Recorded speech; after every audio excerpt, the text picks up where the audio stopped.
So hello everyone. सो कैसे हैं आप सब? आई होप आप सभी अच्छे होंगे। आज से मैं आपके लिए क्लास 9th के लिए खास तौर पे एक स्पेशल सीरीज स्टार्ट कर रहा हूँ जिसमें हम साइंस, जो आपकी बुक है ना न्यू एनसीईआरटी आई है एक्सप्लोरेशन, उसके सारे के सारे चैप्टर जितने भी हैं उसका हम ब्रीफ एक्सप्लेनेशन समझ रहे होंगे हर एक वीडियो में। ठीक है। आज मैं आपके सभी के लिए लेकर आया हूँ, जो चैप्टर लेकर आया हूँ उसका नाम है डिस्क्राइबिंग मोशन अराउंड अस। तो आपका ये फर्स्ट चैप्टर होने वाला है फिजिक्स का, और आपकी एनसीईआरटी जो न्यू एनसीईआरटी का है उसका चैप्टर है नंबर 4। आज हम क्या क्या चीज़ें समझने वाले हैं, इसको अच्छे से समझते हैं, फिर बाकी सारी चीज़ें डिटेल में डिस्कस करेंगे। चैप्टर का नाम है डिस्क्राइबिंग मोशन अराउंड अस। तो आज हमारे लेक्चर में क्या क्या हम डिस्कस करने वाले हैं, तो सबसे पहले हम समझेंगे कि व्हाट इज़ मोशन, मोशन क्या है, टाइप्स ऑफ मोशन समझेंगे, फिर हम समझेंगे scalar physical quantity and vector physical quantity क्या होती है, ये सब चीज़ें समझ रहे होंगे हम। फिर उसके बाद मोशन इन स्ट्रेट लाइन, ये क्या होता है, इसे समझेंगे। फिर हम डिस्क्राइबिंग पोजीशन समझेंगे। उसके बाद डिस्टेंस, ट्रैवल एंड डिस्प्लेसमेंट समझेंगे। तो आज हम इस लेक्चर में सिर्फ ये 6 टॉपिक डिस्कस कर रहे होंगे, बाकी जो टॉपिक होंगे उसको हम एक अलग सेपरेट वीडियो में डिस्कस कर रहे होंगे। तो चलिए शुरू करते हैं लेक्चर को। और बस आप लोगों से बस यही है रिक्वेस्ट कि वीडियो अच्छा लगे, मतलब लेक्चर अच्छा लगे तो लाइक कर लीजिएगा, सब्सक्राइब कर लीजिएगा चैनल को, और साथ में कॉपी पेन लेके बैठिए, क्योंकि एक रूल है कि जो भी आप समझ रहे हैं, लिख रहे हैं, उसको आप यहाँ पे देख रहे हैं उसको लिखें भी, जिससे कि आपको सारी चीज़ें टाइम टू टाइम रिवाइज होती रहें सारी चीज़ें। ठीक है, क्योंकि नोट्स बनाने बहुत ज़रूरी है। अगर आप नोट्स नहीं बना रहे हैं तो आप फ्यूचर में उसको रिवाइज़ नहीं कर पाएंगे, फिर आपको वापस से बुक लेनी पड़ेगी, उठानी पड़ेगी रिवीजन के लिए, और वो सही तरीका नहीं है आपका रिवीजन के लिए। ठीक है। व्हाट इज़ मोशन, मोशन क्या है। सपोज दैट, आप मेरी बात ध्यान से सुनिएगा बस, है ना, चीज़ों को समझिएगा, सुनते सुनते भी समझ जाएंगे चीज़ों को, कोई दिक्कत नहीं है। देखिए, सपोज दैट आपके पास कोई ऑब्जेक्ट है ना, मान लीजिए आपके पास कोई ऑब्जेक्ट है। ठीक, अब ये ऑब्जेक्ट अभी आपके घर पे है। ठीक है, अभी आपके घर पे है, और जिस समय आप इसको ऑब्जर्व कर रहे हैं उस समय हो रहे हैं, मान लीजिए सुबह के 10 बज रहे हैं। ठीक है, आपने इसको 12 बजे आफ्टरनून तक भी ऑब्जर्व किया। ठीक है, लेकिन इसकी कोई मूवमेंट नहीं हुई। ठीक है, कोई मूवमेंट नहीं हुई, ये जहाँ थी वहीं की वहीं है। तो जब भी कोई ऑब्जेक्ट मूव नहीं कर रही है, बस टाइम गुजरता जा रहा है, बीतता जा रहा है, तो उस पोजीशन को हम कहते हैं रेस्ट पोजीशन। ठीक है, रेस्ट पोजीशन का मतलब है यहाँ पे दो ही चीज़ें पढ़नी है, या तो कोई चीज़ पोजीशन जो होगी वो रेस्ट पे होगी, कोई ऑब्जेक्ट, या मोशन में होगी। When object has no movement at all, है ना, लाइफ में कोई मूवमेंट नहीं आई है, और मूवमेंट लाएगा कौन, कोई ना कोई फर्दर अनदर ऑब्जेक्ट लेकर आएगी। जैसे हम लोग हैं, जैसे मैं यहाँ पे पेन से लिख रहा हूँ, तो ये यहाँ पे पेन जो है वो मूव कर रहा है ना, तो ये जो पेन है वो मेरी वजह से मूव कर रहा है, इसलिए पेन मोशन में है। ठीक है, लेकिन अगर मैं इस पेन को रख दूँ कहीं पे, या आप अपनी कॉपी को या बैग को कहीं पे भी आप कोई भी चीज़ रख दो, तो वो एज इट इज़ वहीं पे रहेगी, वो अपने आप मूव नहीं करेगी। अगर अपने आप मूव नहीं कर रही है, टाइम बीतता जा रहा है, टाइम निकलता जा रहा है, तो वो आपकी जो पोजीशन कहलाएगी वो रेस्ट पोजीशन कहलाएगी। ठीक है। सेकेंड चीज़ होती है मोशन, है ना। मोशन जो मूवमेंट होगी वो कैसी मूवमेंट होगी, when object has their movement. ठीक है, मोशन में रहेगा या तो रेस्ट में रहेगा। मोशन क्या है, मूवमेंट हो रही है किसी भी ऑब्जेक्ट की, खुद की मूवमेंट नहीं है, वो किसी फर्दर अनदर ऑब्जेक्ट की हेल्प से वो मूव कर रहा है ना, उसको हम कहेंगे कि वो मोशन में है। तो दो ही चीज़ें आपको पढ़नी है यहाँ पर, एक होगा रेस्ट, एक होगा मोशन। अब मोशन क्या है, तो मोशन का बड़ा सिंपल सा कंसेप्ट है, ज़रा ध्यान से समझिएगा। मोशन की मैं डेफिनेशन लिख रहा हूँ यहाँ पर, the change of position of an object, है ना, of an object with the respect to time. जब हम टाइम के साथ अपनी ऑब्जेक्ट की जो पोजीशन है उसको चेंज करते हैं, तो वही कंसेप्ट हमारा मोशन कहलाता है।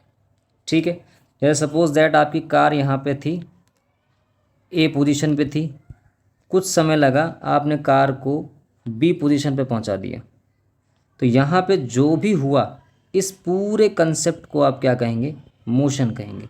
लेकिन अगर कार मान लीजिए रेस्ट पे रहती और समय बीतता जाता, कार अभी भी रेस्ट पे ही है, तो वहाँ पे आपकी कोई मोशन या कोई मूवमेंट नहीं है, तो मोशन भी नहीं होगा। तो मोशन का एक सिंपल सा कंसेप्ट है कि the change of position of an object with the respect to time. जब टाइम के रिस्पेक्ट में जब कोई भी ऑब्जेक्ट चेंज करती है अपनी पोजीशन को, तो उसे हम मोशन कहते हैं। ठीक है, आइए थोड़ा सा हम बुक की लैंग्वेज में बात कर लेते हैं कि क्या कहना चाह रहा है। देखिए, यहाँ पे लिखा हुआ है everything in nature is in motion, है ना। मोशन का मतलब है सब कुछ मोशन में चल रहा है। From massive astronomical object to subatomic particles, means बड़े बड़े एस्ट्रोनॉमिकल ऑब्जेक्ट से लेकर छोटे छोटे जो सब एटॉमिक पार्टिकल हैं, वो भी इलेक्ट्रॉन, प्रोटॉन, है ना, ये सब अलग अलग वैरायटी के मोशन है हमारे नेचर में। फ्लिटिंग करना, है ना, बटरफ्लाई फ्लिकरिंग कर रही हैं, स्लिथरिंग स्नेक, है ना, रेंग रहा है, hopping hairs, galloping horses, tendril of climbers, मतलब अलग अलग तरीके से आपको नेचर में मोशन देखने को मिलेगा। तो सबसे पहले तो हमें यही समझना है कि मोशन क्या है ना।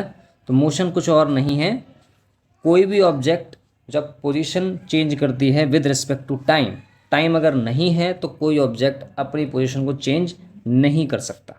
ठीक है, हाँ, विदाउट टाइम के आप कोई काम कर ही नहीं सकते। टाइम तो हर चीज़ में लगेगा ही लगेगा। आप अगर आपको लाइफ में सक्सेस भी पानी है तो भी टाइम लगेगा। अब आप सोचो कि नहीं, मैं 10 दिन में, लास्ट के 10 दिन में पढ़ लूँ और मेरे 99% आ जाए, 95% आ जाए, तो ये पॉसिबल ही नहीं है ना। और जो ये ला रहा है वो सिर्फ आपसे झूठ बोल रहा है और कुछ नहीं। 10 दिन में कोई नहीं हो पाता। तो आपको डेली, जैसे आप डेली पढ़ेंगे उसी तरीके से आपको यहाँ पर भी मोशन करना होगा। डेली आपको थोड़ा थोड़ा थोड़ा थोड़ा पढ़ना होगा, तब जाके आप बड़ा कुछ अचीव कर पाएंगे। ठीक है, तो ये तो रही बात मोशन की। अब हम बात करेंगे मोशन के टाइप की। देखिए, टाइप क्या है? Types of motion. मैं बुक का कुछ नहीं पढ़ाऊँगा, बुक में जो होगा आप वीडियो में जो भी आप देख रहे होंगे ना, जो मैं लिख रहा हूँ यहाँ पर, उससे अगर आप नोट्स में रिवाइज कर लेंगे तो भी आपका काम हो जाएगा, कोई प्रॉब्लम नहीं है। देखें, यहाँ पर टाइप्स ऑफ मोशन में बहुत सारे टाइप्स दिए गए हैं। जैसे कि पहला है लीनियर, है ना, बहुत सारे होते हैं वैसे, लेकिन यहाँ पर हमें कुछ ही बात करनी है, ज़्यादा बात नहीं करनी। एक होता है सर्कुलर, एक होता है ऑस्किलेटरी। ऑस्किलेटरी, अब इन सब का मीनिंग क्या है मैं थोड़ा सा समझा देता हूँ आपको। देखिए, लीनियर का मतलब होता है, linear motion means motion in a straight line. Motion in a straight line, जब आप सीधी रेखा पर मोशन करते हैं, जस्ट लाइक एक स्ट्रेट पाथ, कोई रोड हो गई, कोई ट्रेन की प्लेटफॉर्म हो गया, मीन्स पटरी हो गई, वहाँ पे जो भी मोशन हो रहा होगा उसको आप स्ट्रेट लाइन मोशन कहेंगे। ठीक है, जैसे आप स्विमिंग पूल में हम तैरते हैं ना, तो वो भी एक स्ट्रेट लाइन मोशन ही है। उसमें हम इधर उधर नहीं तैरते, एक स्ट्रेट पाथ में तैराकी करते हैं हम अपना, है ना। तो लीनियर मोशन का मतलब हो गया motion in a straight line. अब यहाँ पे जो सर्कुलर मोशन है, सर्कुलर मोशन का मतलब हो गया motion in a circular path, है ना, motion in a circular path. आपके पास एक सर्कुलर पाथ होगा, उसमें आप ट्रैवल कर रहे होंगे, उसमें आप क्या कर रहे होंगे? ट्रैवल कर रहे होंगे। ठीक है, जैसे मान लीजिए सर्कुलर पाथ है, अब इसमें आप क्या कर रहे होंगे? पहले आप यहाँ दौड़े, फिर यहाँ दौड़े, है ना, इस तरीके से आप चीज़ें कर रहे होंगे। तो ये सर्कुलर पाथ में मोशन हो गया, इसको हम कहेंगे सर्कुलर मोशन। ठीक है, अब देखिए, जो हमारा थर्ड वाला है वो है ऑस्किलेटरी मोशन। कौन सा मोशन है वो? Oscillatory motion. ऑस्किलेटरी मोशन अगर आपने पढ़ा होगा, पेंडुलम के बारे में पढ़ा होगा आपने, है ना, क्लास 8th में। तो पेंडुलम, जैसे मान लीजिए ये पेंडुलम है, ये इसका बॉब है ना। तो बॉब आगे और पीछे जाता है। ठीक है, कभी इसकी मूवमेंट आगे की तरफ होती है, कभी पीछे की तरफ होती है। तो जो movement up and down, to and fro कर रहा है, टू एंड फ्रो मोशन जो होता है ना, यही आपका मोशन ऑस्किलेटरी मोशन कहलाता है। तो कभी ये आगे जाएगा, कभी ये पीछे जाएगा, फिर आगे फिर पीछे। तो ये टू एंड फ्रो जो मोशन होता है ना, किसी भी ऑब्जेक्ट का, उसी को हम यहाँ पर ऑस्किलेटरी मोशन कहते हैं। ठीक है, तो ये बात आपकी क्लियर हो गई होगी। 3 तरह के मोशन यहाँ पे समझाए गए हैं। Such type of motion are linear, circular and oscillatory. इसके बारे में आप अर्लियर क्लासेस में पहले ही पढ़ चुके हैं या पढ़ेंगे। ठीक है, अब यहाँ पे जो हमें मेन पढ़ना है ना, जो हमारा मेन टॉपिक है वो है लीनियर मोशन। लीनियर मोशन, या हम इसको कहते हैं motion in a straight line. क्या कहते हैं? Motion in a straight line. Straight line means, straight line means क्या हो सकता है? स्ट्रेट रोड हो सकती है ना, बहुत लंबी रोड है, कोई हाईवे पकड़ लो आप, है ना, दूर तक चलते ही चले जा रहे हो, कोई प्रॉब्लम ही नहीं है। ठीक है, या ट्रेन की जो पाथ होता है जिस पे ट्रेन दौड़ती है, उसको आप ले सकते हैं एज अ स्ट्रेट लाइन, मान सकते हैं। ठीक है, तो जब भी इस तरह की चीज़ों पे मोशन हो रहा होगा उसे हम स्ट्रेट लाइन मोशन कहते हैं। अब यहाँ पर इसका एक अनदर नेम भी होता है ना, इसको हम रेक्टिलीनियर मोशन भी कहते हैं। रेक्टिलीनियर मोशन भी कहते हैं। क्या कहते हैं? Rectilinear motion. जैसे आपने पढ़ा होगा कभी, लाइट जो होती है ऑलवेज स्ट्रेट लाइन में चलती है ना, प्रोपगेशन करती है। तो सेम जैसे लाइट स्ट्रेट लाइन में ट्रैवल करती है, वैसे ही अगर कोई ऑब्जेक्ट स्ट्रेट लाइन में ट्रैवल कर रही है तो उसी को हम लीनियर मोशन कहते हैं। ठीक है, तो ये बात आपको क्लियर हो गई होगी। अब इससे पहले अगर हम इसको और डिस्कस करूं तो इससे पहले हमें समझना होगा स्केलर और वेक्टर क्वांटिटी के बारे में। देखिए, समझिए मेरी बात। जितनी भी चीज़ें हम पढ़ रहे हैं वो सारी फिजिकल चीज़ें हैं, है ना। हमारे फिजिकल अराउंड में जितनी भी चीज़ें हो रही हैं उसको हम पढ़ रहे हैं, तो यहाँ पे फिजिकल क्वांटिटी का यूज़ करेंगे हम। अब फिजिकल क्वांटिटी में 2 चीज़ें होती हैं। पहला होता है मैग्नीट्यूड। जब हम इसको डिस्क्राइब करते हैं तो 2 चीज़ों से डिस्क्राइब करते हैं, एक मैग्नीट्यूड होता है और एक इसका होती है डायरेक्शन। ठीक है, तो पहली जो चीज़ हमने पढ़नी है स्केलर में, स्केलर में ओनली मैग्नीट्यूड की नीड होती है। जब भी हम किसी फिजिकल क्वांटिटी को डिस्क्राइब कर रहे होंगे स्केलर के बिहाफ पे, तो सिर्फ हमें मैग्नीट्यूड की ज़रूरत होती है। मैग्नीट्यूड क्या होता है? Numerical value. न्यूमेरिकल वैल्यू, जैसे आपने कोई लेंथ नापी है ना, मीज़र करी 5 मीटर, तो ये मीटर जो है वो उसका यूनिट है, लेकिन जो ये 5 है ये इसका मैग्नीट्यूड है। कितना है? मैग्नीट्यूड ये बताता है कितना है। क्या है? कोई भी चीज़ कितनी है। 500 ग्राम, तो ग्राम यूनिट है और 500 उसकी क्वांटिटी है। एक्चुअल में काउंट करके हमने बताया कि वो 500 ग्राम है। तो स्केलर का मीन्स होता है ओनली मैग्नीट्यूड, जहाँ पर सिर्फ हम नंबर्स के बिहाफ पर ही किसी चीज़ को एक्सप्लेन कर रहे हैं। ठीक है, दूसरी जो होती है वो होती है वेक्टर। वेक्टर क्वांटिटी कौन सी होती है? जहाँ पे नीड होगी पहला मैग्नीट्यूड की, दूसरा डायरेक्शन की, दोनों चीज़ों की नीड होगी।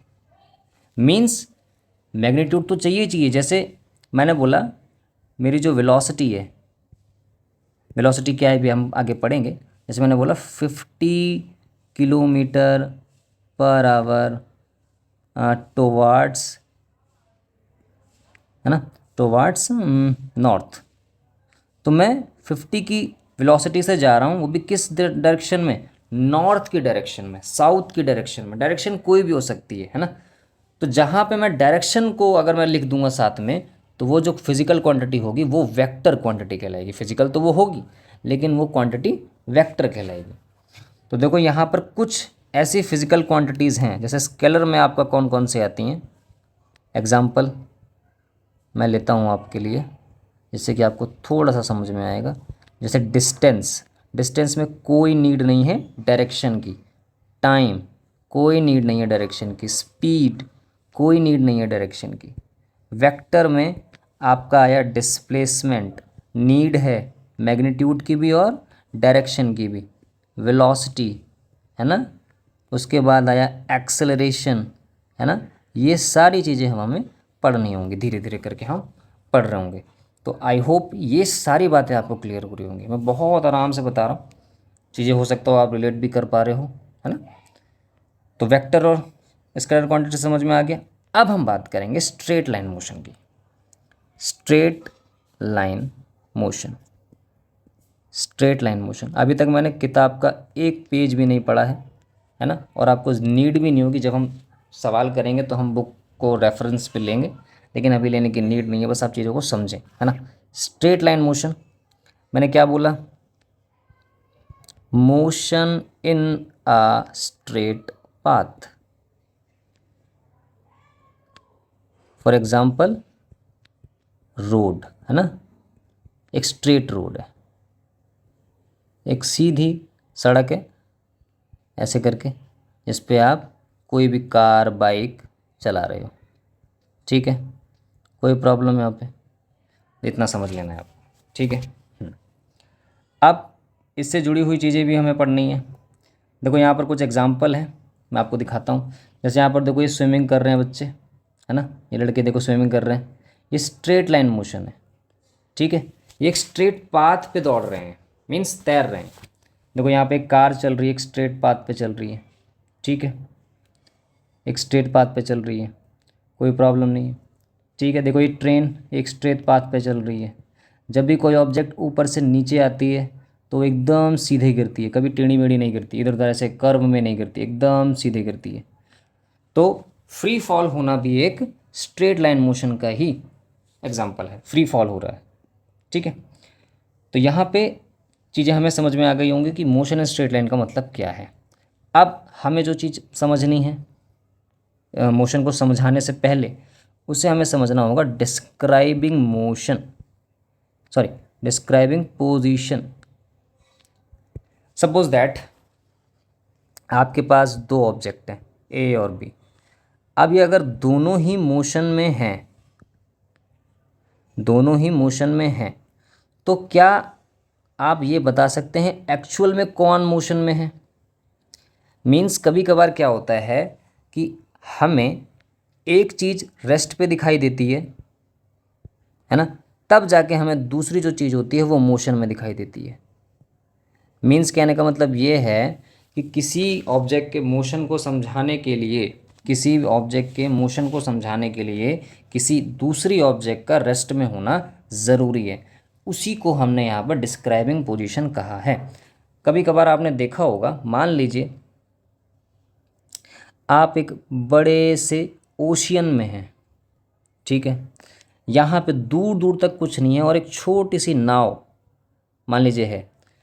अब आप क्या उसको पता लगा सकते हैं कि अगर मान लीजिए जस्ट अभी ये यहाँ पर थी और कुछ देर बाद वो यहाँ पर आ जाए, तो क्या आप पता लगा पाओगे कि ये क्या इसने अपनी ऑब्जेक्ट को चेंज किया, पोजीशन को चेंज किया है या नहीं किया है। तो नहीं लगा पाओगे। क्यों नहीं लगा पाओगे? क्योंकि इसके आसपास कोई ऐसी ऑब्जेक्ट नहीं है जिसका रेफरेंस आप ले सकें। अगर मान लीजिए बीच में कुछ था, बड़ा सा पत्थर था, तो आप ये लगा लो कि हाँ पहले ये लेफ्ट में था, अब ये राइट में आ गया, तो हाँ इसने अपनी पोजीशन को चेंज किया है। तो क्या ये नाव, ये जो बोट है, क्या ये मोशन में है? तो आप कहोगे यस, हाँ ये है। सपोज दैट आप एक ऐसी जगह पे रह रहे हैं जहाँ पे दूर दूर तक कुछ नहीं है, दूर दूर तक कुछ नहीं है, सिर्फ एक पेड़ है और आपका घर है। आपको पता है कि मेरा घर बहुत नियर बाय है पेड़ के।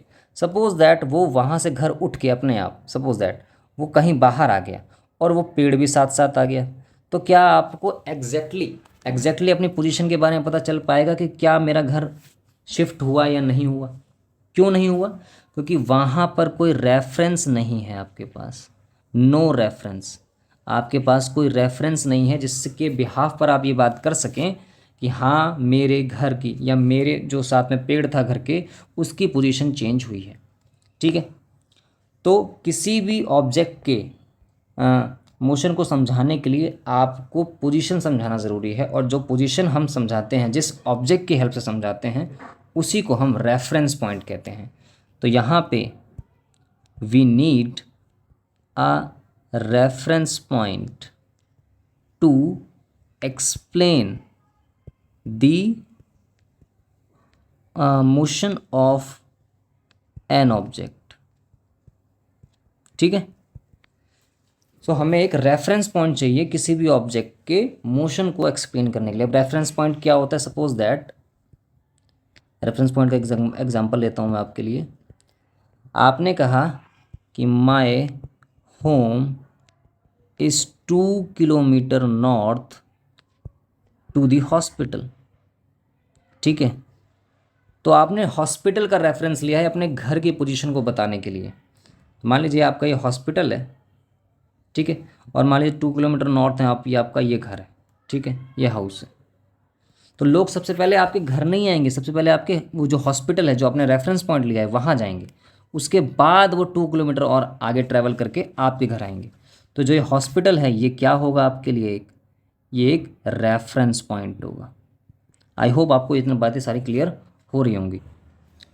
सो अब हम समझते हैं एक्चुअल में मोशन क्या होता है, क्योंकि अब हमें पता चल चुका है कि हमें मोशन को समझाने के लिए, डिस्क्राइब करने के लिए एक रेफरेंस पॉइंट की नीड है।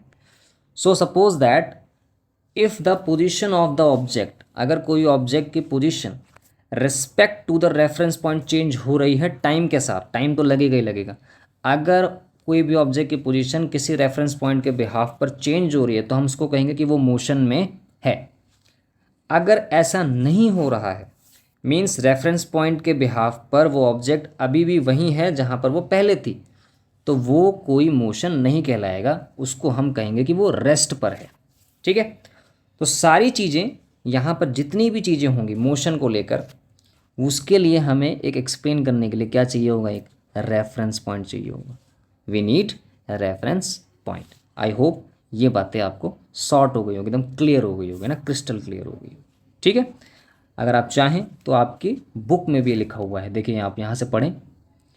एक सेकेंड, लिखा हुआ ना, if the position of the object with the respect to the reference point change with the time the object is said to be in motion, है ना, सेम बात कही मैंने। On the other hand the object is said to be at rest, वो rest में तभी होगी if its position with respect to the reference point does not change with the time. तो रेफरेंस पॉइंट के respect में अगर कोई भी ऑब्जेक्ट टाइम के साथ चेंज नहीं कर रही है अपनी पोजीशन तो वो रेस्ट में कहलाएगी। क्लियर हो गई बात? बहुत अच्छे।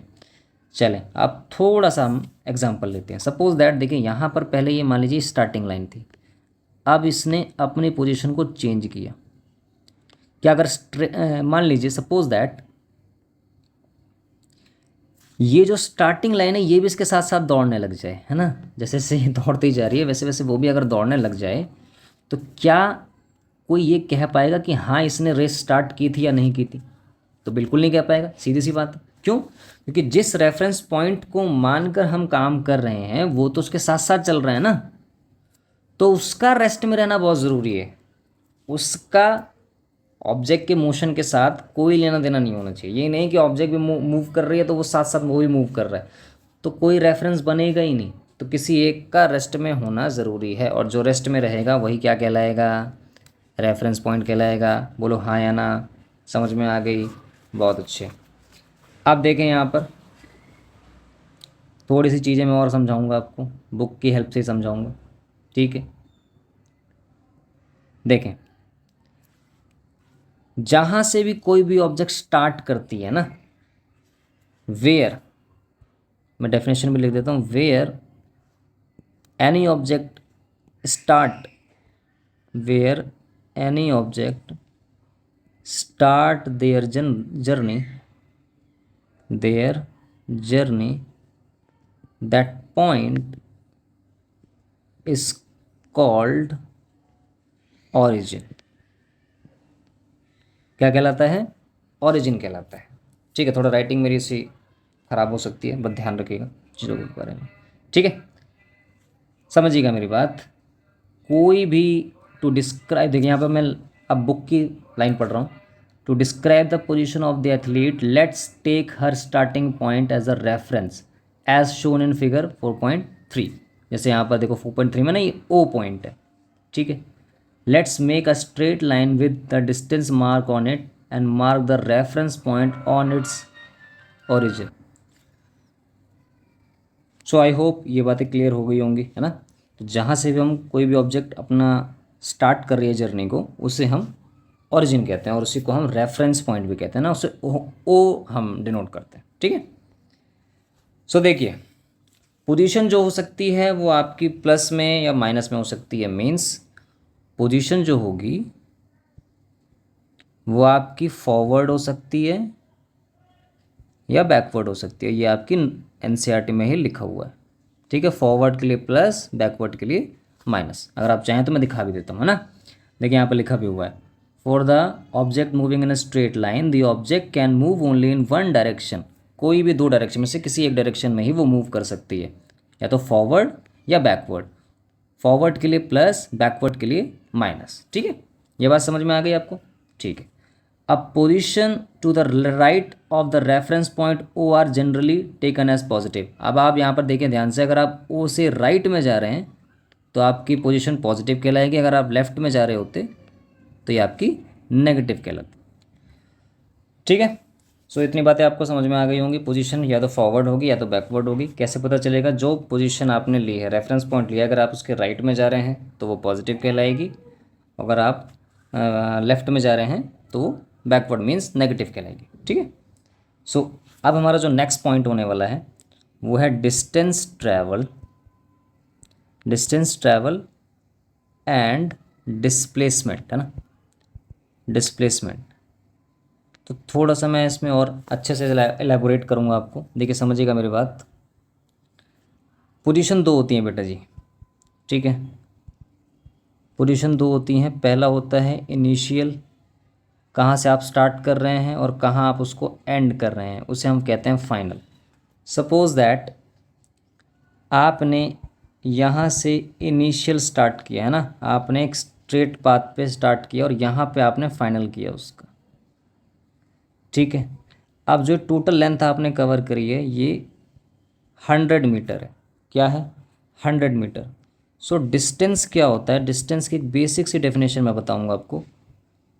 Total length of the path, किसी भी पाथ की वो लेंथ, टोटल लेंथ जितने भी आपने कवर किए, कवर्ड बाय एन ऑब्जेक्ट, है ना, किसी भी ऑब्जेक्ट द्वारा कवर की गई पाथ की वो लेंथ जो एक्चुअल में पार की है ना, या एक्चुअल लेंथ आप कह सकते हैं, इज कॉल्ड डिस्टेंस।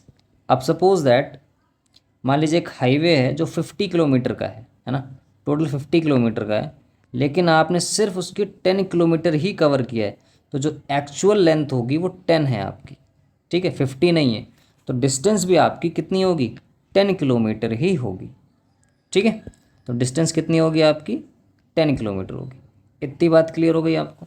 ठीक है, अब सपोज दैट, ध्यान से समझिएगा मेरी बात, ये इनिशियल है, ठीक है, इनिशियल और फाइनल के बीच में शॉर्टेस्ट डिस्टेंस जहाँ पर आपको दिखाई देगा, shortest distance between initial and final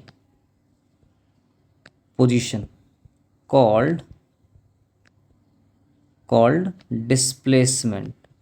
ठीक है, डिस्प्लेसमेंट।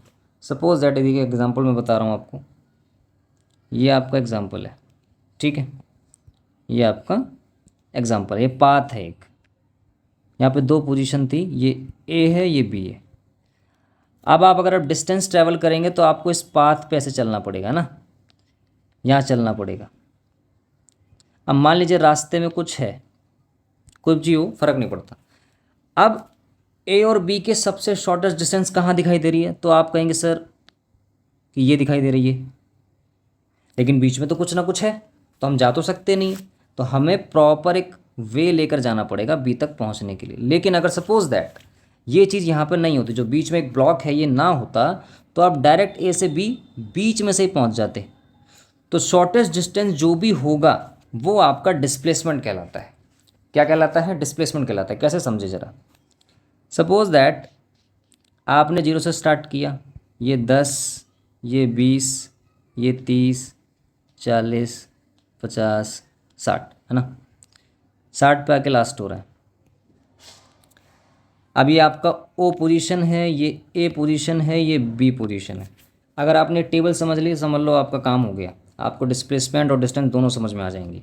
ठीक है, पहले आप ओ से ए गए, तो देखें ओ से जब आप ए गए तो आपने कितना डिस्टेंस ट्रेवल किया, जितना पाथ कवर किया वो डिस्टेंस हो गया आपका। अब आप ये देखो कि ये पोजीशन आपकी इनिशियल थी, ये फाइनल थी, तो इन दोनों के बीच में क्या कोई शॉर्टेस्ट डिस्टेंस आ रही है? नहीं, यही शॉर्टेस्ट है। इन दोनों के बीच में कोई ऐसा पॉइंट है ही नहीं, क्योंकि हम तो वहीं के वहीं रहे। तो डिस्प्लेसमेंट भी आपकी क्या रही? डिस्प्लेसमेंट भी आपकी क्या रही? 60 किलोमीटर रही। ठीक है, क्योंकि दोनों के बीच का जो शॉर्टेस्ट डिस्टेंस था वो 60 ही आ रहा है ना, तो डिस्टेंस भी 60 और डिस्प्लेसमेंट भी 60। सेम अगर मान लीजिए मैं ओ से पहले ए पहुंचता फिर बी पहुंचता, तो पहले आप ओ से ए गए 60, फिर बी से ए गए 30, तो कितना हो गया आपका डिस्टेंस? 90 किलोमीटर हो गया। डिस्टेंस कितना हो गया आपका? 90 किलोमीटर। लेकिन अब आप पहले बी पर पहुंचे हैं, अब है ना, पहले ए से पहुंचे फिर बी पर पहुंच गए, तो अब आपका जो शॉर्टेस्ट डिस्टेंस है वो ओ से और बी से कैलकुलेट होगा, क्योंकि आपका इनिशियल पोजीशन ओ था और फाइनल पोजीशन बी है। तो दोनों के बीच की दूरी कितनी है ओ से बी तक की? तो आप कहेंगे सर 30 किलोमीटर। तो ये आपका क्या हो गया? डिस्प्लेसमेंट हो गया। समझ रहे हैं बात को? अब आप देखें कि डिस्टेंस तो बढ़ता जा रहा है लेकिन डिस्प्लेसमेंट घटता जा रहा है, कम होता जा रहा है।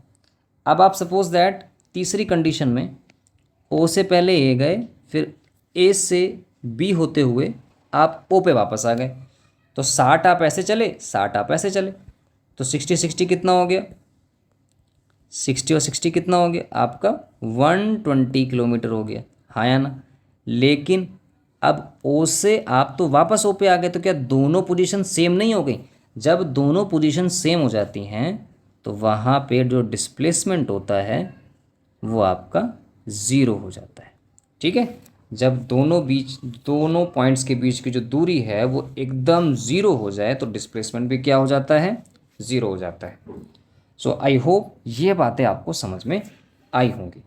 जो भी बातें अब हम बात करेंगे वो हम नेक्स्ट वीडियो में बात कर रहे होंगे। आज हमने जो भी टॉपिक डिस्कस करने के लिए लिखे थे वो हमने आज पूरे डिस्कस कर लिए हैं। सो आई होप आपको ये सारी चीज़ें समझ में आई होंगी। वीडियो अच्छा लगा होगा तो लाइक कर दीजिएगा, है ना, चैनल को सब्सक्राइब कर लीजिएगा, क्योंकि आपके लिए मैं अब ये सीरीज कंटिन्यू रखूँगा। ठीक है, तो मिलते हैं नेक्स्ट वीडियो में।